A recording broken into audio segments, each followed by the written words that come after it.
오늘은 명화 속에 숨겨진 성 이야기 두 번째입니다. 오늘 보여드릴 그림은 아리 셰퍼라고 하는 네덜란드의 화가가 그린 굉장히 제목이 길어요. 그래서 제가 좀 보고 읽을게요.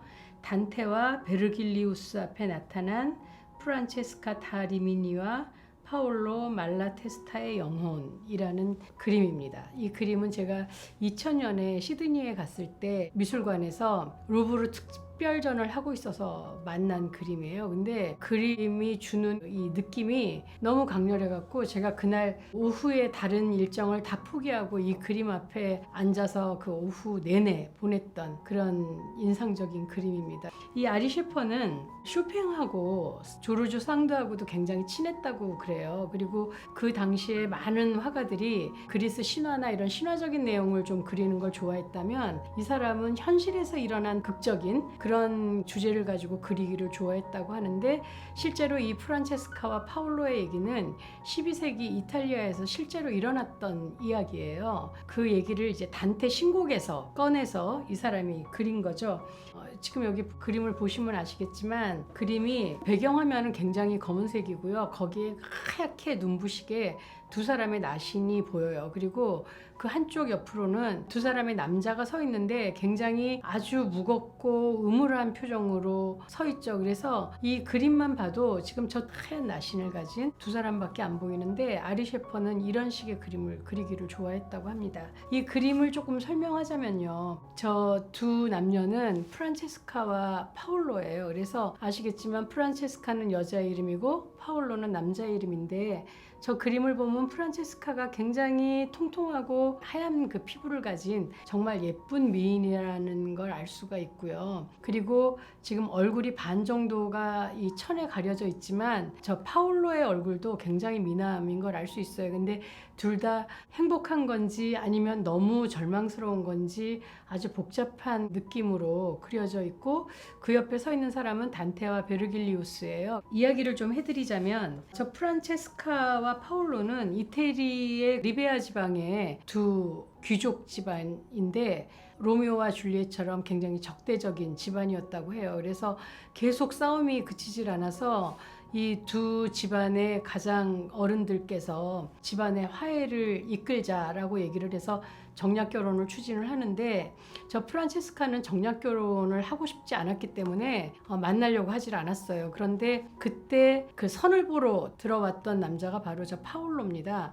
파올로는 키도 크고 굉장히 멋있는 남자였기 때문에 정략 결혼을 원하지 않았던 프란체스카가 한눈에 반해서 결혼을 승낙하게 됩니다. 그런데 막상 결혼을 해보니까 첫날 밤에 들어온 남자는 파올로가 아니었어요. 그건 어떻게 된 거냐면, 파올로의 집안에 아들이 둘이 있는데 첫째 아들은 조반니라고 해서 다리를 절고 허리가 굽은 장애인이었던 것 같아요. 그래서 그 집안에서 생각할 때 조반니가 가면 도무지 승낙을 얻어낼 수 없다라고 생각을 해서 그 동생인 너무나 훤칠하고 잘생긴 파올로를 보낸 거예요.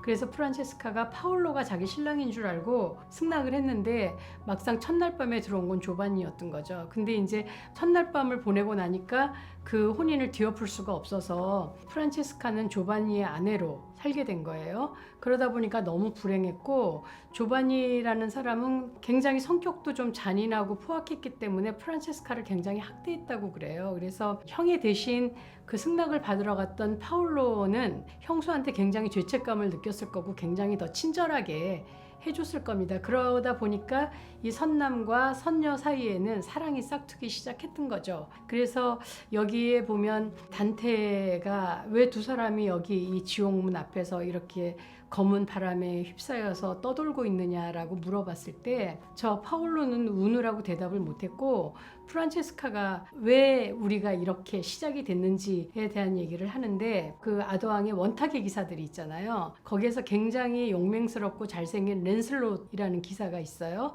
그런데 그 기사와 아더왕의 왕비인 그 기네비어와의 사랑 이야기, 이루어지질 못한 사랑 이야기가 있거든요. 근데 이 두 사람이 공교롭게도 그 얘기를 읽은 거예요. 어떤 대목에서 이 둘이 무너졌냐면, 오랫동안 랜슬롯 기사가 기네비어 왕비를 굉장히 흠모해 왔었는데, 그날 둘이 같이 책을 읽고 있다가 랜슬롯이 떨리는 입술로 기네비어의 입술에 키스하는 장면에서 더 읽지 못했던 거예요. 그래서 저 파울로가 그 대목을 읽으면서 역시 자기도 떨리는 입술로 프란체스카에게 키스를 했고, 그때부터 사랑이 시작돼서 이 두 사람은 미래를 시작한 거죠. 근데 이 조바니는 몸은 그렇고 성격도 굉장히 포악했지만 사업 수완이 대단해서 굉장히 집안을 막 날로 번성하게 만들었던 사람이라 굉장히 바빴다고 그래요. 그리고 사냥도 굉장히 좋아했다고 그랬는데, 그러다 보니까 둘이 미래를 나눌 시간이 많았던 거예요. 그래서 하인들은 좀 알게 되고 뭐 아마 이렇게 됐겠죠. 그런데 어느 날 조바니가 사냥을 나갔을 때 그를 수행했던 하인 하나가 그 얘기를 해줘요.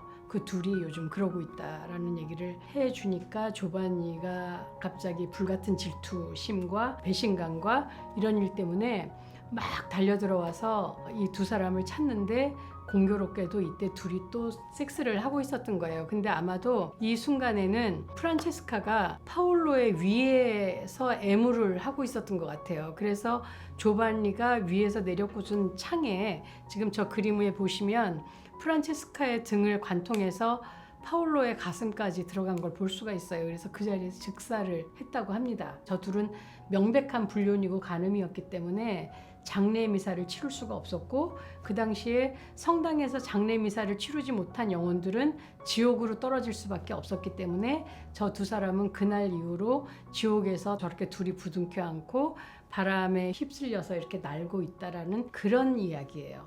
굉장히 마음 아프죠.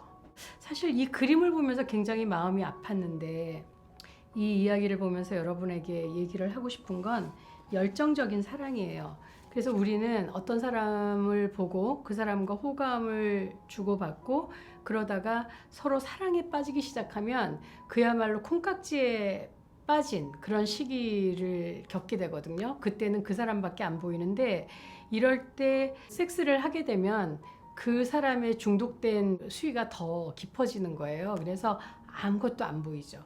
어쨌든 저 사람들의 현실적인 신부는 시동생과 형수였잖아요. 그래서 저 열정적인 순간이 지나고 도파민의 분비와 테스토스테론의 분비 막 촉진이 이런 그 시기가 지나고 나서 이제 안정된 그 시기인 엔돌핀과 옥시토신 같은 애착 호르몬이 분비되면 이 사람들은 조금 더 이성적이 될 거예요. 그러면 종교적인 죄책감 혹은 형에 대한 죄책감, 그리고 막 갈등이 막 시작이 되겠죠. 어쨌든 저 절정의 순간에 저 둘이 조바니에게 죽음을 당해서 둘은 열정적인 사랑의 순간을 계속 하게 된 거죠. 그 열정의 순간에 같이 죽었고, 그리고 그 마음을 유지하면서 같이 있는 것인지, 아니면 그렇게 죽어서 떨어지고 싶어도 떨어질 수 없는 또 다른 지옥을 경험하는 것인지, 여러분들은 어떻게 생각하세요?